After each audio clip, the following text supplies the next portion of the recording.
Warning, the following is intended for a mature audience. Junjou Romantica is a yaoi that depicts scenes which may leave some people uncomfortable. Viewer discretion is advised. Alright, Mage. You requested this and you thought I wouldn't do it, but here I am. Yaoi is a genre in novels and other media that is usually meant for a female audience. I'm not holding anything back here, so looking at the visuals will give you a reason why women would enjoy this more than others. That's not to say there are zero male fans, but you know. Junjou Romantica, or Pure-Hearted Romance, is a manga that was released in 2003. It was pretty popular from the start, even getting onto the New York Times Best Manga Seller list in America. Then it continued that success after being released as an anime 5 years later. This retrospective is going to be a bit different from my other videos, yaoi aside, simply because I'll be looking at this from the perspective of a person who hasn't watched much anime, mainstream English dubs as the exception. I also gotta restate the warning in the beginning since I am gonna be taking this seriously, so expect certain words to be used within this context. The plot summary is also going to be somewhat short since I'm only covering the first 12 episode season. There are a couple more seasons, and spin-offs, and manga side stories, and another series, and a CD drama. You see why I'd want to stick to the beginning. Speaking of the beginning, the show starts with a boy named Misaki who is about to enter university. When he enters his home, he notices his brother, Takahiro, getting close with another man, Lord Usami, or Usagi-san. You can use either. Opening theme time. It's definitely not what I expected, cause it's actually good. If any of you go through my public music playlist, then you might notice that I put the theme there, cause I actually unironically enjoy it.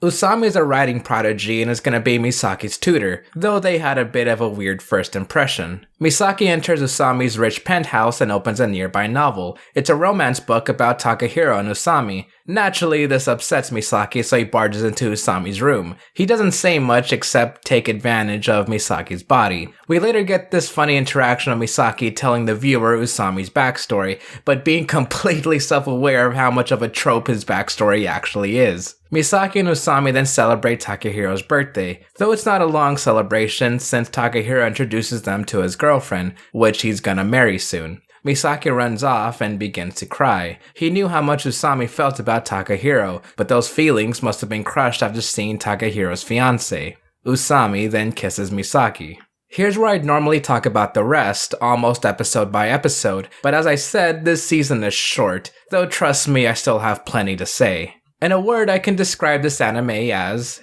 cute. It was cute to see a kiss under a light post after some true feelings coming out. I'll even say this now, I don't mind that this is about a gay relationship. Come on, I watched a Sentai porn parody for this channel. I'm a chill guy.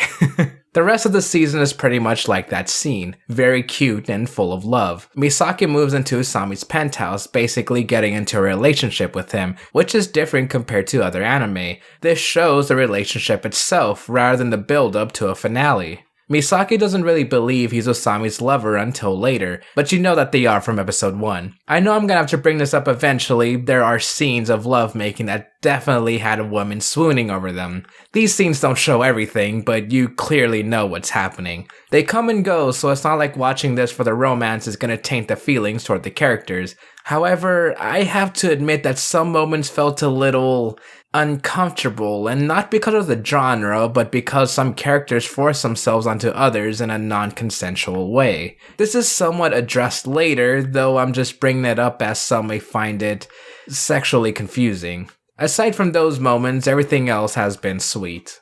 Getting to the characters, I actually enjoyed them surprisingly more than I thought I would. There's a focus on 3 couples, but mostly on Misaki and Usami. The 3 couples don't have much crossover aside from vaguely knowing each other, except for one who was Usami's former lover. I thought Kamen Rider Faiz had the strangest love triangle out there, but Junjou Romantica makes that into a love web with everyone wanting each other in a way. I can understand the romantic feelings that most of them go through. On the topic of the characters, I gotta say that the art style is extremely jarring to me. Why the long sharp faces? It allows for a bit more expression with the eyes, but a lot of the characters look very similar to each other. I was only able to tell who was who by the color of their hair most of the time, except for Misaki. I know he has no butt.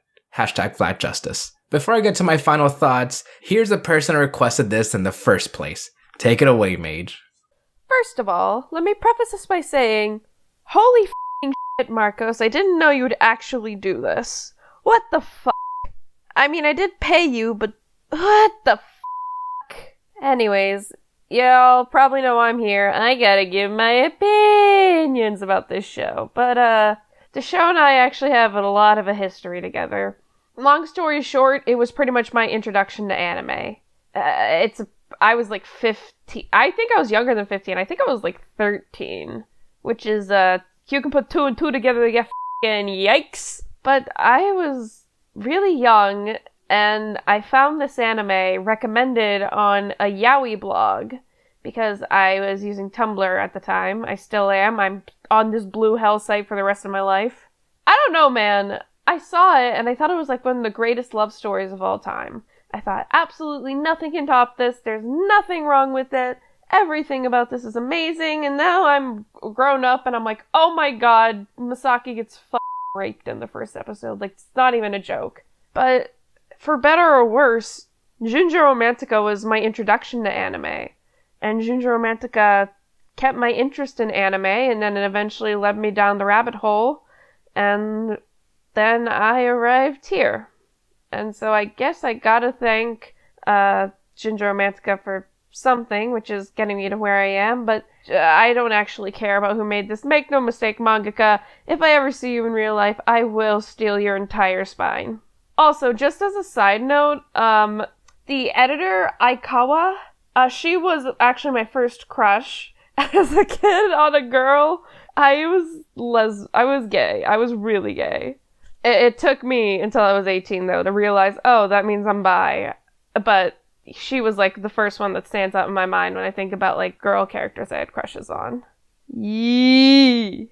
I'm so sorry I made you sit through this, Marcos. You are allowed to kill me. Like, legally, you have every human right to kill me. Ganbatte! Dumb bitch. Oh, I also forgot to say, the theme song is a banger. Especially the first season. That is the only song ever, and it has just stuck with me for the rest of my life. So everything about the show, terrible, except for the first season's theme song. Okay? It slaps! No matter your preference, I'm sure you understand that love is a complicated thing. There are people that fall in love at first sight. There are people that are conflicted with what they should do, especially when it comes to love and a different sexual preference. There can be confusion, frustration, and moments of feeling distant. Love is complicated, but it can also be as easy as a hug.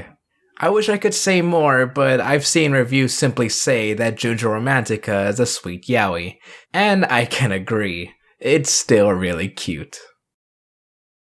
Normally here's where I'd say, with all that being said, I'll see you next time on yada yada yada, but I don't know. Thanks for watching. Bye.